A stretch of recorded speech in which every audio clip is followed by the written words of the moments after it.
Hi, and welcome. You're listening to the X22 Report. My name is Dave, and this is episode 1767BN. Today's date is January 16th, 2019, and the title of the episode is The Swamp is Everywhere. House cleaning, we will not be silenced. Now, before we get started, I want to talk about all the threats that we are seeing today in America, especially with the new caravan amassing in Central America headed up to the border. Remember, your safety is the number one concern. One of the best things you can invest in for your home protection is a Patriot flashlight kit. It's called the Night Protector. The Night Protector lights up the darkest of nights with its powerful 1200 lumens that can be seen miles away. Say goodbye to all those batteries. This has a rechargeable lithium battery that comes with it. To get the Night Protector, go to patriotkit.com. Use code X20 and get 20% off the Night Protector. Let's get into the economic collapse, political and geopolitical news. Now, a while back, Q did tell us that the swamp is everywhere and there's going to be house cleaning. And we understand that the deep state, they are panicking right now. They're in a deep panic and they're doing whatever they possibly can to get back at Trump. And you can see with all the articles that are coming out, you can see Pelosi out there not budging on the shutdown with the border wall. And there are many other things that are happening today, which we'll be getting into in just a moment. But I wanted to talk about the nominee, William Barr. He is being questioned today for confirmation. And we understand there is a strategy involved in this. And I believe that Trump appointed or nominated William Barr for a specific reason, because he will follow the rule of law. Doesn't matter who he's friends with or who he knows. He will follow the rule of law and find out what is really going on. And he needed someone in there to get through the questioning. And this is why I do believe he picked William Barr. Now remember, Barr has praised the integrity of Special Counsel Robert Mueller, while at the same time committing to find out whether the FBI's Russia investigation, which Mueller eventually took over, was conducted appropriately. Think about that for a sec. We're going to come back to that in just a minute. We know that Barr served as the Attorney General under George H.W. Bush. He was repeatedly questioned about his position regarding the Mueller probe during his first confirmation hearing before the Senate Judiciary Committee, which was yesterday. And we understand that he continually says he's going to do the right thing. Now, he said he reluctantly accepted the nomination. I did not pursue this position. And later he added he's been preparing for retirement from his current job at Kirkland & Ellis, a high-profile Washington law firm. But he eventually accepted, saying he believes he's capable of defending political independence of the department. He says, I'm in a position to be independent, Barr said, noting that at the age of 68, he is ready to do the right thing and not really care what it may cost him in political sense. I will not be bullied into doing anything I think is wrong. Now, he wants Mueller to finish his work. And I believe Mueller should finish his work. I believe Mueller should put out the report. And I think Trump, the Patriots, they want Mueller to finish this report. Why? Because this will allow all the other investigations, the declassification, to go forward. This way, the Dems, the deep state, they can't say that you're interrupting Mueller's investigation if you do A, B, and C. So they want this done, and they know that Barr is not going to interfere with it. And he is out there saying, yes, he wants Mueller to finish his work, and he's free to finish his work. Now, he was asked the question, is he going to look into the Russian meddling? And he said, I think we have to get to the bottom of it. And Graham asked him a very important question. Do you promise me as Attorney General, if you get this job, to look into see what happened in 2016? He said, yes, Mr. Chairman. Think about what Graham said. He didn't say you're going to look into the Russian collusion. He didn't say you're going to look into the Mueller investigation. He said, are you going to look to see what happened in 2016? Which means, are you really going to follow the evidence and look into what really happened? That means he's going to be looking into it all. The spying, the fake Steele dossier, all of it. Now, we understand that Graham has a lot of confidence in William Barr. He is the perfect person to calm the nerves of politicians who participated in the weaponization of government against Trump, because they do believe he's not going to do anything. Barr will calm them down. The deep state, they'll feel relieved. They will make themselves exposed. Trump will benefit from this. The patriots will benefit from this. And this is why they want him in there. Now, very interestingly, Tom Fitton, who's head of Judicial Watch, continually is tweeting out, and his latest tweet says the following: Russian collusion is a fraud. Investigated in 2016, nothing. Investigated in 2017, nothing. Investigated in 2018, nothing. Shut it down. There is nothing there. And really what he's saying is, we're investigating something that doesn't exist. We should investigate the things that we know exist, where we know there are crimes, where we know there's been treason, where we know these individuals perpetrated criminal acts. So he tweeted out the following: breaking, federal court orders discovery to begin on Clinton email. Benghazi scandal. Top Obama Clinton officials Susan Rice, Ben Rhodes to respond. Questions under oath.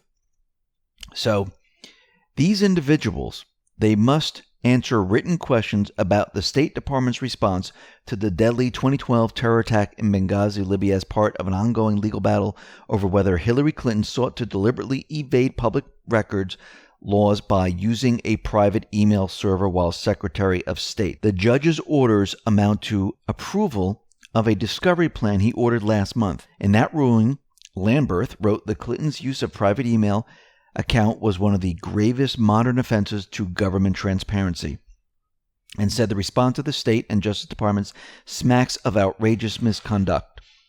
Judicial Watch announced that the United States District Court Judge Royce C. Lamberth ruled that discovery can begin in Hillary Clinton's email scandal. That means they can look through all their information, and these individuals have to present it. Obama administration senior department officials, lawyers, and Clinton aides will now be deposed under oath. This is what they're looking for. Whether Clinton intentionally attempted to evade the Freedom of Information Act by using non-government email system, whether the State Department's effort to settle this case beginning in late 2014 amounted to bad faith, and whether the State Department adequately searched for records responsive to Judicial Watch's Freedom of Information request. Discovery is scheduled to be completed within 120 days. And this brings me back to Q, where Q has told us that Sessions had two investigators, Huber, which was brought out into the open, and another one behind the scenes. Now, I see how much work Judicial Watch is doing right now. Maybe they're part of this individual's team. Maybe they're doing the legwork right out in the open, and no one would know that it was Tom Fitton. But I find it very interesting that Tom Fitton is doing a lot of the legwork. Now, what's very interesting is that every time Trump goes against the deep state, remember, the deep state has been putting things in place for a very long time. And every time he cancels the Paris Climate Accord, gets rid of TPP, wants to renegotiate NAFTA, talks about immigration, they all come out, and what do they talk about? They talk about impeachment. They talk about indictments. They talk about how Trump can't stay in office? Well, we know that Trump wants to withdraw from NATO. He would prefer to withdraw the U.S. from NATO. Trump's view stems from NATO allies, Germany, engaging with NATO adversaries, Russia, with strategic energy policy gas pipeline to benefit Russia, while simultaneously demanding the U.S. taxpayers fund the defense of Germany and EU from Russia. So in response to reports that Trump wants to withdraw from NATO, Preet Bharara demands impeachment and conviction. And he tweeted out, if true, Trump should immediately and publicly state his apparent wish to withdraw from NATO so he can be promptly impeached, convicted, and removed from office. That's not an impeachable offense.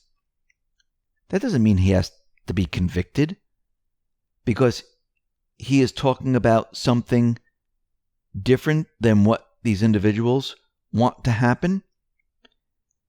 The Department of Justice, the FBI, they've just made it completely obvious that these institutions are weaponized against Trump based on political differences and viewpoint.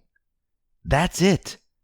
They just put themselves out into the open. Just because he makes a different decision doesn't mean it's an impeachable offense. Yes, it's going against everything that they wanted, what they thought should happen, where they were going to bring us to war with Russia. But these are not impeachable offenses. They're just pushing propaganda out there, making everyone think that it is. Now, Nancy Pelosi, who's the House Speaker, she urged President Trump to postpone his State of the Union address or submit a written letter to Congress. And she went on to say, well, sadly, given the security concerns and unless government reopens this week, I suggest that we work together to determine another suitable date after government has reopened for this address or for you to consider delivering State of the Union address in writing to Congress on January 29th. And she wrote a letter stating all this. Now, this is very interesting. Why is Nancy Pelosi so concerned with Trump and the State of the Union? Do you really think it's a security issue? Well, I really don't think so. And actually, Tom Fitton tweeted out the following. Pelosi asks real Donald Trump to reschedule State of the Union because of the shutdown. Weak. President Trump must be winning the argument on the wall and the illegal immigration issue. And Trump tweeted out today the following. It is becoming more and more obvious that the radical Democrats are a party of open borders and crime. They want nothing to do with the major humanitarian crisis on our southern border, #2020. He continued with, there are now 77 major or significant walls built around the world, with 45 countries planning or building walls. Over 800 miles of walls have been built in Europe since 2015. They have all been recognized as close to 100% successful, stopping the crime at our southern border. Now, we need to go back to Pelosi with her security concerns and look at the State of the Union address. Now, the State of the Union address is an annual message presented by the President of the United States to the joint session of the United States Congress, except in the first year of a new president term. The message typically includes a budget message and an economic report of the nation, and also allows the president to propose a legislative agenda for which the cooperation of Congress is needed and national priorities. The address fulfills rules in Article 2, Section 3 of the U.S. Constitution, requiring the president to periodically give to the Congress information of the State of the Union and recommend to their consideration such measures as he shall judge necessary and expedient. During most of the country's first century, the president primarily only submitted a written report to Congress. After 1913, Woodrow Wilson, the 28th U.S. president, began the regular practice of delivering the address to Congress in person as a way to rally support for the president's agenda.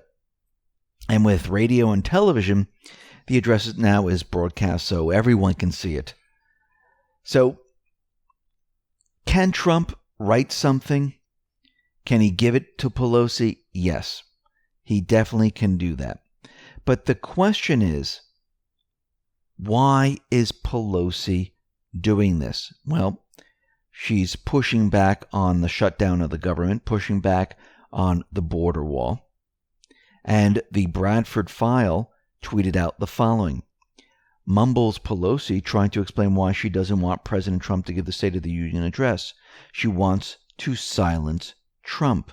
Now, we mentioned that it could be a security issue. Well, actually, she said that. We said probably not. Secretary Kirstjen Nielsen said the following. The Department of Homeland Security and the U.S. Secret Service are fully prepared to support and secure the State of the Union.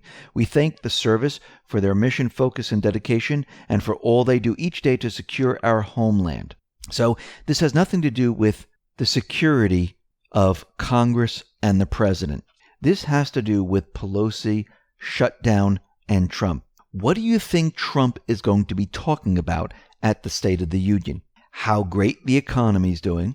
Look at the GDP numbers, look at the stock market, look at the unemployment numbers.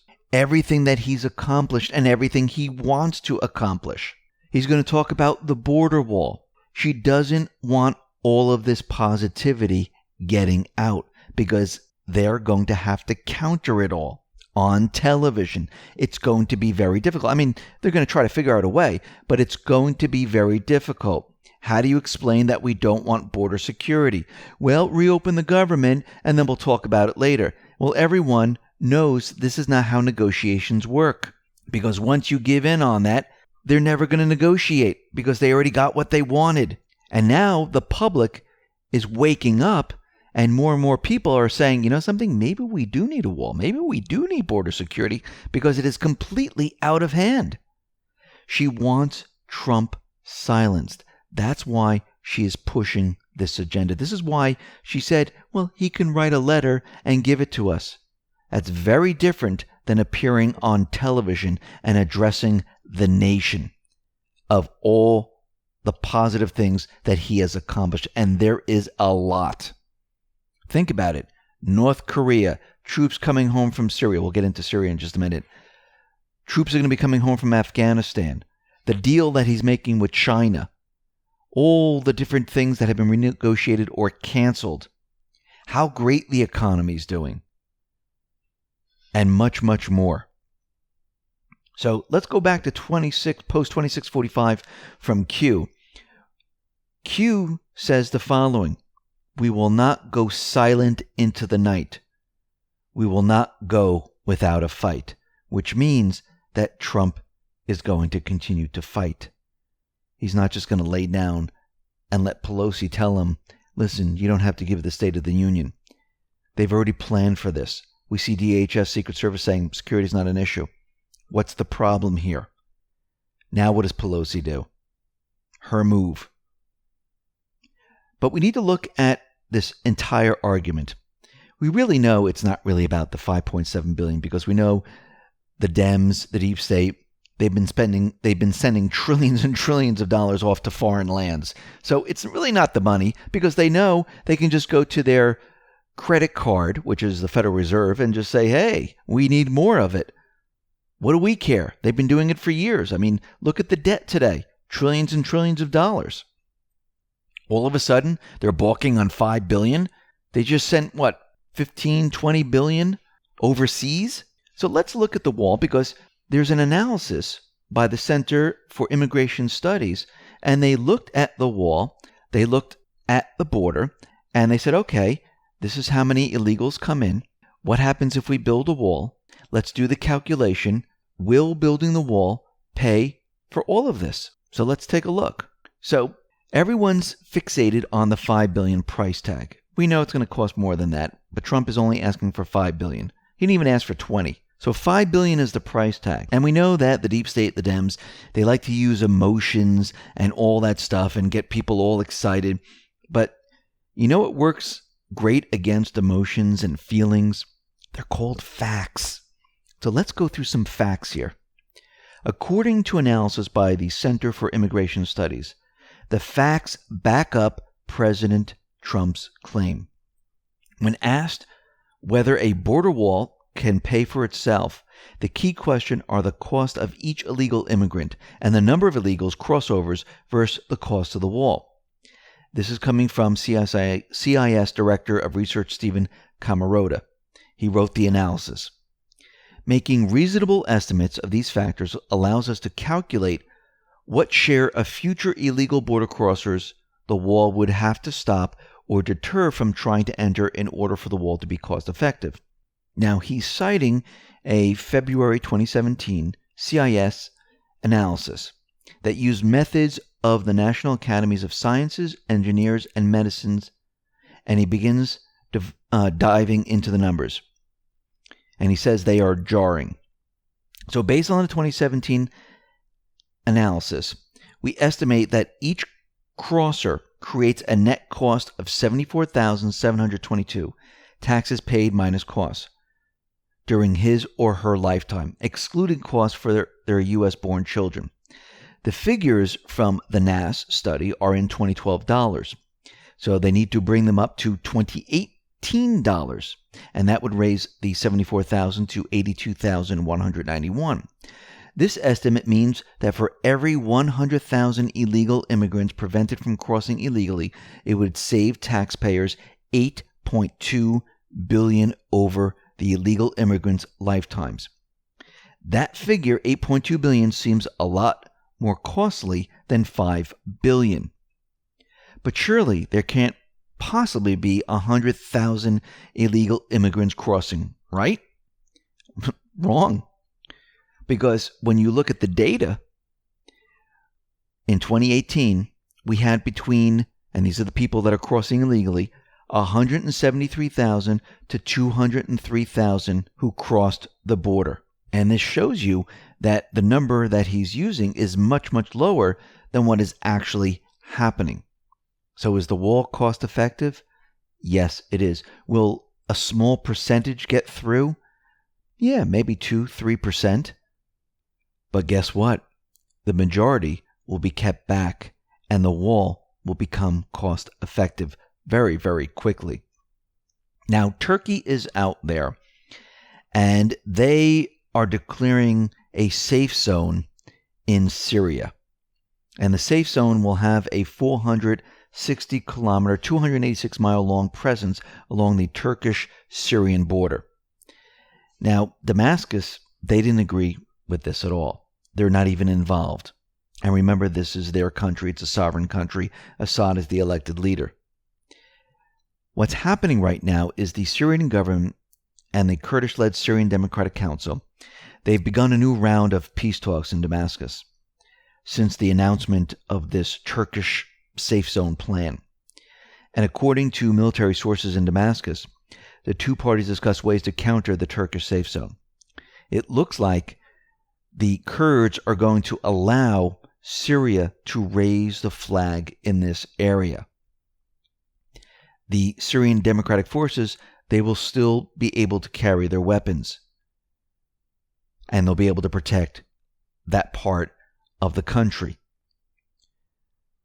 They're trying to make it so Turkey is not involved in this whatsoever. And you can see there are real talks happening, there are peace talks happening, and they actually want all foreign invaders out of the country. Now, we know the deep state, they don't like what Trump is doing. And it looks like they might have used some type of an event to show the world that Trump is wrong. There was an explosion in Syria in Manbij, and it looks like people got hurt. American civilians, soldiers got hurt or passed away. And they're saying at least 6 people were killed. And it looks like most likely this was done on purpose because there was an Islamic State individual who went into the restaurant with a suicide belt and blew it up. And it looks like the deep state, as we know, they can control innocence, had this individual put this belt on, go into the restaurant. This way it becomes headline news, and now everyone's questioning, should the U.S. leave Syria? And the answer is yes. The U.S. should leave Syria. The Islamic State is almost beaten. Yes, there are still individuals here and there, but the majority completely gone. Can Syria, Russia, and Iran handle this? Absolutely. Now, Lisa Crowley tweeted out the following. White House Press Secretary Sarah Sanders told reporters that President Trump had been fully briefed and we will continue to monitor the ongoing situation in Syria. They already know that this was a setup. Coming from the White House for immediate release. Notice continuation of the national emergency with respect to terrorists who threaten to disrupt the Middle East peace process. So they're continuing the national emergency with respect to terrorists, which, again, they should do. We know that this is the paid. Remember, Al-Qaeda, Al-Nusra, the Islamic State, Al-Shabaab, and the rest, they're all paid mercenary army of the deep state. They are doing what they are told to do. And we can see the White House tweeted out the following: "Our deepest sympathies and love go out to the families of the brave American heroes who were killed today in Syria. We also pray for the soldiers who were wounded in the attack. Our service members and their families have all sacrificed so much for our country."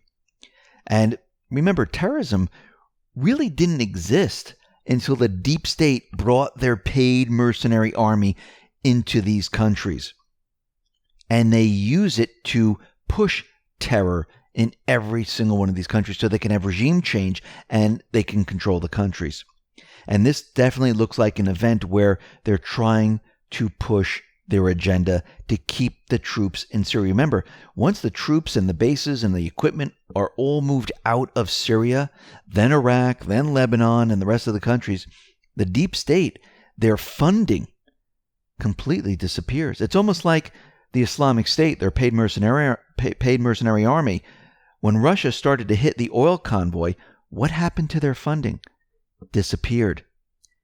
If the petrodollar is no longer used in the purchasing of oil in all of these countries, what happens to the funding of the deep state, to the central bank? It completely implodes on itself. And they're trying everything they possibly can to keep the troops inside of Syria. But guess what? The plan is not going to work. Actually, this shows there's no reason for the U.S. to even be there anymore. Let Syria, let Russia, let Iran clean up the rest. The coalition forces have no right to be in this country. They were not invited in. They weren't allowed to come in. Obama, when he was president, forced the United States into this country. Can you imagine if Syria or Lebanon or Libya or even Iran said, listen, we hear you have terrorists in your country. We're going to bring in our troops and we're going to drive them right over the Mexican border, right into your country so we can get rid of the terrorists. I mean, does that make any sense? That's the argument they used. Makes no sense whatsoever. I want to go back to post 2461. This was November 9th, 2018. And Q back then said, the swamp is everywhere. There is a reason Sub could no longer be trusted. You are witnessing, and this is all caps, you are witnessing the systematic destruction of the old guard. Forced exposure, standard deviation broken a long time ago, pain.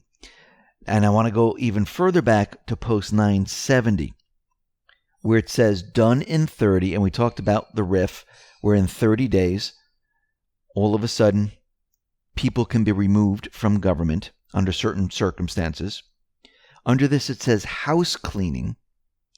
White House secured final stage. So does this mean we're witnessing the final stage and this is going to be the house cleaning? Because if we go back to post 2461, Q told us the swamp is everywhere and they need to clean house. Now, Ruth Bader Ginsburg, she has canceled her January 29th engagement.